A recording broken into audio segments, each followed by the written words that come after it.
ايه ده، ممبار ده ولا طرب يا اولاد؟ ياكل دي ويضحي بنفسه هيموت. يلوي خشي على طارق كيلو طرب، ده كيلو دهن، افتح كده فين اللحمه. اهلا بيكم في مقارنه احسن صابع طرب في مصر يا جماعه، الجزء الثاني. ومعانا المره دي على حسب رغبتكم بيت المشويات بتاع التجمع.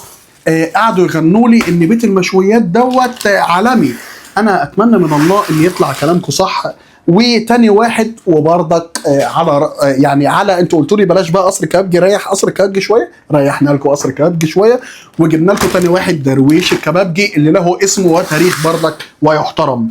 وتالت واحد اللي وحشنا في المقارنات حجوجه، حبيبتي يا حاجه. انتوا عارفين انا بحب الحاجه قد ايه. والمره دي الحاجه بعت لنا سلطات. انا مش فاكر كانت في المقارنات التانيه بتبعت ولا لا، بس حاسس ان المره دي بعت لي شنطتين، يعني اول مره اطلب كيلو يبعتوا لي شنطتين. نتمنى من الله الحاجه تطلع حلوه. ونبتدي ببيت المشويات. وبيت المشويات كيلو الطرب عنده ب 1640 جنيه شامل التوصيل والضريبه. وطلبنا طبق رز بشعريه عشان تعرفيني ان انا بحب طبق الرز بشعريه. وطبق الرز بشعريه هنا ب 82 جنيه. طبق رز بشعريه تقريبا، يعني عاملينه بحاجه غريبه يعني. جايبين سلطات ايه؟ منظر، بص منظر بقى التغليف بقى، عارف انت. تعالى يا ود احنا اولاد ناس. يلا بينا نسمي الله ونوزن كعاده هاني فود بيوزن الاكل اللي بيجي له. انا عارف ان ما قدرتش اوزن لكم في مقارنه الخرفان، الثلاث خرفان اللي جبناهم. ومنظر الطرب ايه ده؟ بسبوسه؟ ايه الصغنن ده يا بيت المشويات؟ سمي الله ونوزن. الميزان عندك زيرو؟ اوكي بسم الله.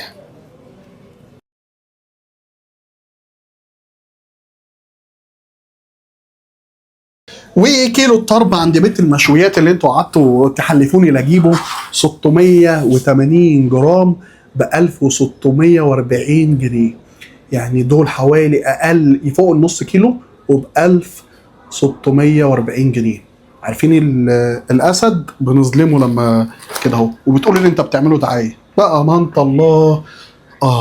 بص ايه ده، ايه ده. اتمنى من الله ان بيت المشويات يطلع بقى ايه في الجون. بسم الله. وهدوق اللي هي ايه مقشره الجميله دي. منظر يسر.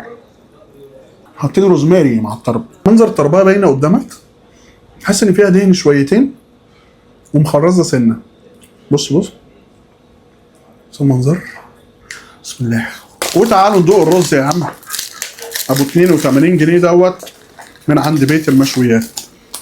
ده منظر طبق الرز. بسم الله.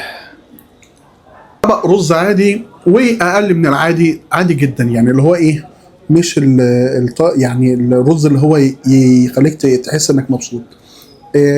منظر الطربايه. لفه المنديل صغيره خالص. طعمها حلو، مسكره مفيش كلام، واللحمه اكتر من حجم الطرب. يعني بصوا زي ما انتم شايفين كده، هم مقسمينها تقسيمه حلوه. يعني الشيف هناك عالمي يعني، محترم قوي. تحس انك بتاكل بقلاوه. انا عارف ان هبان عندكم في الكاميرا توميه، بس بامانه الله دي طحينه. الناس بتقعد تهزر تقول لي مش عارف الطحينه والتوميه. اكيد لو طرب مش هبعت لك معاه توميه، مش فراخ مشويه. ايس كريم مش طحينه. ايه ده؟ هات كده بص. ايه ده؟ ده مش قوام طحينه. واو قوي يا جماعه. الناس اللي بتاكل طرب، ده منظر الطبق نفسه صار مدهننا. فكيف يكون حال الانسان الذي ياكل الطرب؟ يكون مدهننا برضك. خش على اللي بعده ونسمي الله ويلا بينا. تاني واحد معانا حجوجه الحاجه حبيبتي، ونسمي الله. وجبنا من عندها كيلو الطرب. واحد رز بشعريه. هنشوف الطرب لوحده. طبق كيلو طرب ب 800 جنيه، يعني هناك ب 1600 هنا ب 800.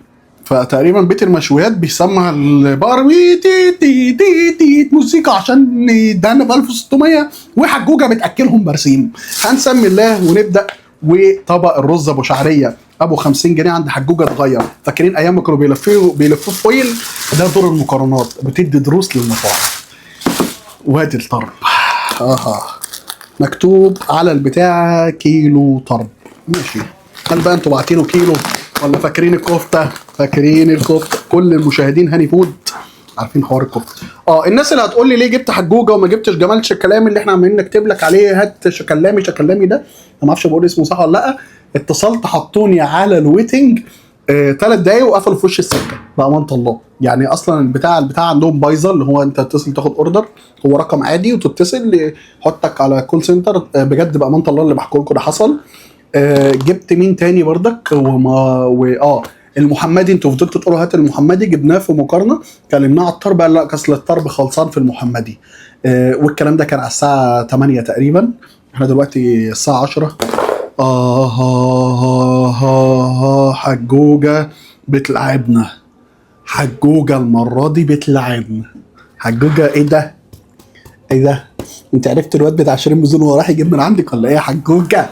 حاجه هنوزن بردك يا حاجه. يلا بسم الله. يا لهوي ايه ده؟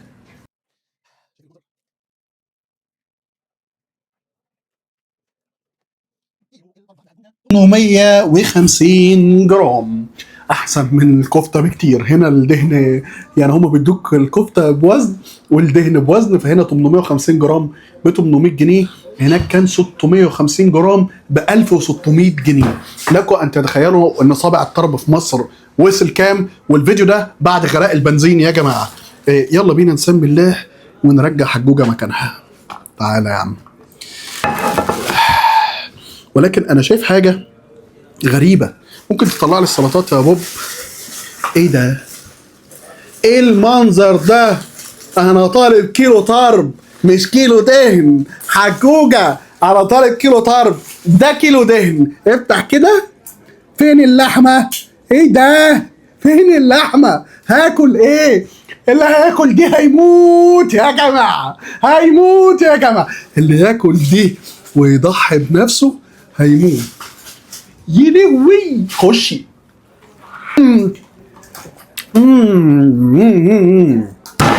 اوه تاكلوا طرب. جوجا بعت لنا 3 طحينه و3 سلطه خضراء وعيش، واحنا اشترينا الرز من معانا. ونشوف بقى اخبار الرز والطحينه بتاعت حجوجه ايه. الطحينه زي ما انتم شايفين، ورز حجوجه يا جماعه للي ما يعرفش اطعم رز في البلد. رز بأمانة الله سكر. عايز اوريكم الاجرام اللي عاملاه حجوجه. بص. هي الصراحه اللي انا اكلتها كانت مسكره، بس ايه يا حجوجه انت متوصيه بالطرب قوي. ايه ده؟ كفايه سمنه يا حاجه. ايه ده يا حاجه؟ هموت والله يا جماعه. اكلت الطرب يا جماعه. انتوا مبسوطين من المنظر ده؟ يا حبيبي يا اللي بتاكل الطرب، هل اللي عاملاه الحاجه ده صح؟ ايه ده؟ بص خش معايا. هي بردت خالص. بص اللي هيخش الجسم. ولكن بأمانة الله وحياة النعمة دي طعمها حلو قوي. الحته اللي اكلتها رغم ان مدهنينها قوي بس ممتعه. عارف حته الدهنه اللذيذه المسكره، مش خساره فيا. وعايز تاكل طرب مدهن قوي من عند حجوج. وثالثنا درويش يا جماعه، وكيلو الطرب عندهم واصل ب1000 جنيه. كيلو طرب ب1000 جنيه. يعني درويش ما بين حجوجه وما بين بيت المشويات هو اللي في الوسط.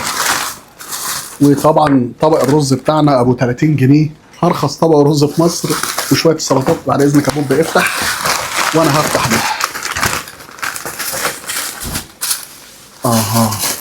واصل سخن. يا ولاد اللعيبه. ممبار ولا طرب يا درويش؟ منظره ممبار ولكن هو طرب. تعالى نوزن بعد كده هنستمتع. بسم الله.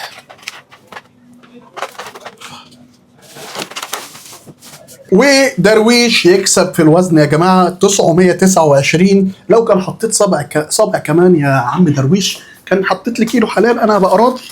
يعني ما كفايه الدهن اللي انتوا حاطينه في الطرب يا عم درويش. والطبق من تحت مدهن موت. بص خش معايا اديني كلوزايه كده. بص المنظر تحت، المنظر هنا واضح عندك. سيبك من دي. بص هنا كده. ايه ده؟ عايزين مننا ايه؟ انتوا مش عارفين ان احنا عاملين دايت؟ انتوا مش عارفين ان احنا بنعمل دايت يا جماعه؟ انتوا كده دكتور الدايت يقول ايه دلوقتي لما يتفرج على المنظر ده؟ بتاكلونا بالمنظر ده ليه؟ طب انا نفسي اكل طرب، تعمل فيها كده ليه يا عم درويش؟ هات الصابع ده وهات لي كمان الصابع ده. بص بقى هنا، هنا يقول لك ايه؟ ان انت مش هتعرف تطلع المنديل. بص قرب عليا، قرب عليا يا عم، قرب. تيجي نعصره. بص جرب كده، لان ده تقريبا الايه، السخن الوحيد. دهنته خفيفه خالص. انا مش لاقي، انا عايز صابع طرب يا جدعان. فين الدهن؟ فين اللية؟ فين اللية يا حاج؟ فين منديل الطرب؟ ايه ده، كفته دي ولا ايه؟ اللية قليله، انا عايز اعصر كده يا درويش، الاقي سمنه بتجري في ايد. الله، ده في حاجه فرقعت وطارت. بسم الله. لا لا، ده طربايه بقى. جاتو. الغنى في الطعم ده. اللحمه بتاعتهم نضيفه قوي. نجحوا معانا في الكفته، ونجحوا معانا تقريبا اهو في الطرب، ونجحوا معانا في الكباب والريش. درويشه كبابجي، اوعى تكون عارفني وبتبعت حاجات مخصوص، الطعم محترم. يلا يا عم نشوف طحين. بس ايه طحينه بقى صيصه الصراحه. انا بقى ايه، بصوا زي ما بنديك حقك ناخد حقنا يا باشا. دي طحينه صيصه ميصه. ونشوف طبق الرز بتاع درويش. ودي صفار ماجي. برضك يا درويش ما اتعلمتش من الدرس. الفيديو قلنا لك ان الرز ما كانش حلو، وب 30 جنيه غليه يا عم زي المطاعم التانية وخليه دسم. حجوجة اتعلمت من الدرس وبقى اوزانها جميله. اتعلم انت كمان بقى واظبط الرز بتاعك. الصراحه كرز شعريه لا يقارن في حجوجة بامانه الله. انتوا مين اللي مسلطكوا عليا؟ انت مين اللي مسلطك عليا يا عم؟ عايزين مني ايه؟ حاجه نضيفه قوي، والفكره ان شويه خفيف قوي. بصوا المنظر، حاجه عند اللي بتوع الشوي مسمينها الناس اللي فاهمه في الشوي، دي حاجه اسمها الشوي على الابيض، هم بيقولوا كده. فبطريقه الشوي بتبقى خفيفه خالص والحاجه مستويه. بص انا حاسس ان ظلمت بيت المشويات، وحاسس ان ظلمت حجوجة ومنجح ده. بس الصراحه التلاته كان طعمهم تحفه تحفه تحفه تحفه. تيجي نسخن 3 منهم ونعصرهم ونشوف الدهون. يلا بينا. وفي الاخر سخنا لكم ال3 في الفرن، واوريك كل واحد ونسبه دهونه. ده درويش نسبه دهونه كده، والكيلو 900 حاجه جرام، 950 جرام، وب 1000 جنيه الكيلو. وده حجوجة ب 800 جنيه الكيلو، وب 800 جنيه الكيلو، و850 جرام الوزن. ومنظر الدهنة في حجوجة أعلى بكتير من أيهما يا جماعة. يعني لو انت بتحب الطرب المدهن قوي عليكوا على حجوجة، لو بتحب اصلا اكل المدهن عليكوا على حجوجة.